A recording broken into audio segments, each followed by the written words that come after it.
Welcome to ROS2 tutorial series. നമ്മൾ ഇന്ന് discuss ചെയ്യാൻ പോണത് എന്താണ് ROS2, എന്തിനാണ് ROS2 യൂസ് ചെയ്യുന്നത്, പിന്നെ at the end of the session നമ്മളൊരു ബേസിക് ടട്ടിൽ ബോർഡ് സിമുലേഷനും ചെയ്യുന്നതാണ്. ഇത് പറയുന്നത് റോബോട്ടിക്സ് ഓപ്പറേറ്റിംഗ് സിസ്റ്റമാണ്. പക്ഷേ അതൊരു ഓപ്പറേറ്റിംഗ് സിസ്റ്റം അല്ല, അതൊരു ഫ്രെയിം വർക്കാണ്. അതിൽ നമുക്ക് bunch of tools, communication tools, simulation tools ഒക്കെ ഉള്ളൊരു, പിന്നെ കുറച്ച് ലൈബ്രറീസ് ഉള്ളൊരു ഫ്രെയിം വർക്കാണ് ROS എന്നത്. ഇപ്പോൾ കമ്മ്യൂണിക്കേഷൻ ടൂൾസ് എന്ന് പറയുമ്പോൾ നോട്ട്സ്, ടോപ്പിക്സ്, സബ്സ്ക്രൈബേഴ്സ്. ഈ സിമുലേഷൻ ടൂൾസ് എന്ന് പറയുമ്പോൾ ഗസീബോ, ആർവീസ് എന്നൊക്കെയാണ്. ROS എന്ന് പഠിച്ചു. ഇനി നമ്മൾ എന്തുകൊണ്ടാണ് ROS ഇത്ര വൈഡ്ലി പോപ്പുലർ ആയെന്ന് നോക്കാം. ആക്ച്വലി ROS യൂസ് ചെയ്യുന്നതിലൂടെ തന്നെ നമ്മുടെ പ്രൊജക്റ്റ് അല്ലെങ്കിൽ നമ്മുടെ റോബോട്ടിക്സ് പ്രൊജക്റ്റ് പെട്ടെന്ന് ചെയ്യാൻ പറ്റും. കാരണം എന്താണെന്ന് വെച്ചാൽ നമുക്ക് ഒന്നും ഫ്രം ദ സ്ക്രാച്ചിന് സ്റ്റാർട്ട് ചെയ്യേണ്ട ആവശ്യമില്ല. കാരണം there are already many pre-built packages. Already ഒത്തിരി പാക്കേജസ് ഉണ്ട് for sensors, navigation and path planning. ഇതുകൊണ്ട് തന്നെ നമ്മളൊന്നും ഫ്രം ദ സ്റ്റാർട്ട് ചെയ്യേണ്ട ആവശ്യം വരുന്നില്ല. പിന്നെ രണ്ടാമത്തെ കാര്യം എന്ന് പറയുന്നത് ROS മോഡുലാർ ആണ്.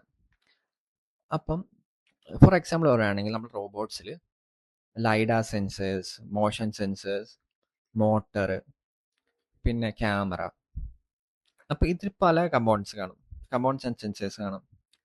അപ്പോൾ ഈ സെൻസേഴ്സിനെല്ലാം നമുക്ക് ഇൻഡിപെൻഡൻറ്റ് നോഡ് വെച്ചിട്ട് റൺ ചെയ്യാൻ പറ്റുന്നതാണ്.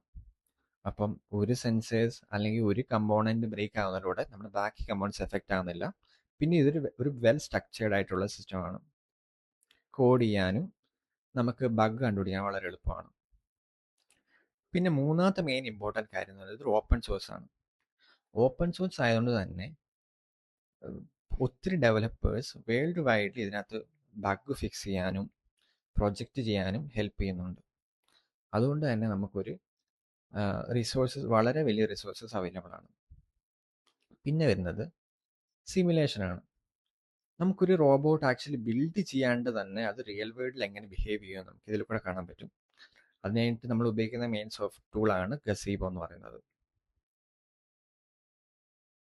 നമുക്കിനി ROS 1ഉം ROS 2ഉം തമ്മിലുള്ള വ്യത്യാസം മനസ്സിലാക്കാം.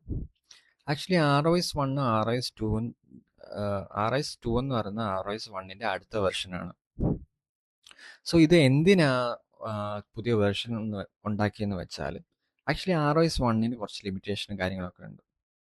എന്താണെന്ന് വെച്ചാൽ ROS 1ൽ നമുക്ക് റിയൽ ടൈമിൽ മോട്ടേഴ്സും മോഷൻസ് കൺട്രോൾ ചെയ്യാൻ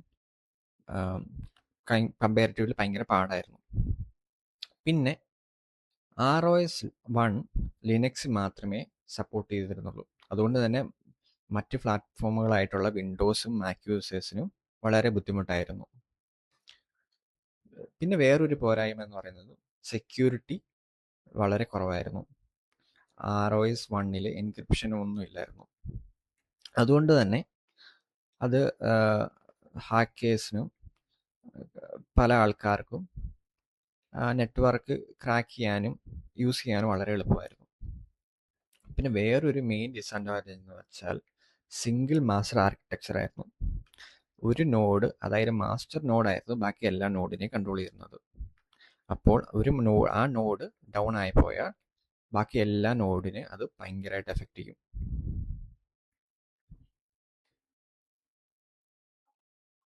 സോ ഇനി ROS 2ൻ്റെ കേസ് വരുമ്പോൾ ROS 2ൽ അവർ അതിൻ്റെ റിയൽ ടൈം കമ്മ്യൂണിക്കേഷൻ ഇമ്പ്രൂവ് ആക്കി. അതുകൊണ്ട് തന്നെ നമുക്ക് റിയൽ ടൈം ആയിട്ടുള്ള റോബോട്ടിക്സ് ആമും ഡ്രോണും സെൻസേഴ്സും കാര്യങ്ങളൊക്കെ കൺട്രോൾ ചെയ്യാൻ എളുപ്പമായി. പിന്നെ അവർ ക്രോസ് പ്ലാറ്റ്ഫോം സപ്പോർട്ടും എനേബിൾ ചെയ്തു. അതായത് ലിനക്സ്, വിൻഡോസ്, മാക് യൂസേഴ്സിന് വളരെ എളുപ്പത്തിൽ ROS 2 ചെയ്യാൻ പറ്റി. എന്നിരുന്നാൽ തന്നെ കൂടുതൽ കാര്യങ്ങളും കൂടുതൽ ആൾക്കാർ റൺ ചെയ്യുന്നത് ലിനക്സിലാണ്. ബിൽറ്റ് ഇൻ സെക്യൂരിറ്റി കൂട്ടി, എൻക്രിപ്ഷൻ കൊണ്ടുവന്നു, ഒത്തൻറ്റിക്കേഷൻ കൊണ്ടുവന്നു. അതുകൊണ്ട് തന്നെ ROS 2 കുറച്ചും കൂടി സേഫാണ്. ROS 2ൽ തന്നെ മൾട്ടിപ്പിൾ വേർഷൻ ഉണ്ട്. ഓരോ വർഷവും ഓരോ പുതിയ ROS 2 വേർഷൻസ് ഇറങ്ങും. അതായത് Foxy, Galactic, Humble, Iron Irwin, Jazzy. So ഇതിലൊക്കെ ഓരോ ഇമ്പ്രൂവ്മെൻറ്റ്സ് അവർ കൊണ്ടുവന്നിട്ടുണ്ട്. ആക്ച്വലി നമ്മളിവിടെ ശ്രദ്ധിക്കേണ്ട കാര്യം വെച്ചാൽ LTS എന്ന് എഴുതിയിട്ടുണ്ടല്ലോ. ഈ LTS എന്ന് പറയുന്നത്, അതായത് ഓരോ ROS വേർഷൻ്റെ സൈഡിൽ LTS ഉണ്ട്. ഫോക്സിയിൽ ഹംബിൾ LTS, ജാസി LTS. നമ്മൾ ശ്രദ്ധിച്ചറിയാം ഐറൺ ഇർവിൻ LTS ഇല്ല. LTS ഉദ്ദേശിക്കുന്നത് ലോങ് ടൈം സപ്പോർട്ട് എന്നാണ്. അതായത് ആ ROS വേർഷൻ കുറച്ചും കൂടെ വർഷം അതിൻ്റെ സപ്പോർട്ട് ഡെവലപ്പേഴ്സ് കൊടുക്കും കമ്പാരിറ്റീവ് ടു അതേഴ്സ്. അതിന് ചിലപ്പം 1 വർഷമൊക്കെ മാക്സിമം കാണുള്ളൂ. സോ നമുക്ക് മാക്സിമം ഏറ്റവും നല്ലത് സ്റ്റേബിൾ വേർഷൻ ആയിട്ടുള്ള LTS ഉപയോഗിക്കുന്നതാണ്. ROS 2ൽ എങ്ങനെ ഒരു ടർട്ടിൽ ബോട്ട് ഒരു ടെലിയോപ്പ് കീ വെച്ചിട്ട് കൺട്രോൾ ചെയ്യാൻ പറ്റും നോക്കാം. അതായത് ഒരു ടർട്ടിൽ നോഡും ഒരു ടെലിയോപ്പ് കീയും ഉപയോഗിച്ചിട്ട് എങ്ങനെ ഒരു ടർട്ടിലിനെ കൺട്രോൾ ചെയ്യാമെന്ന്.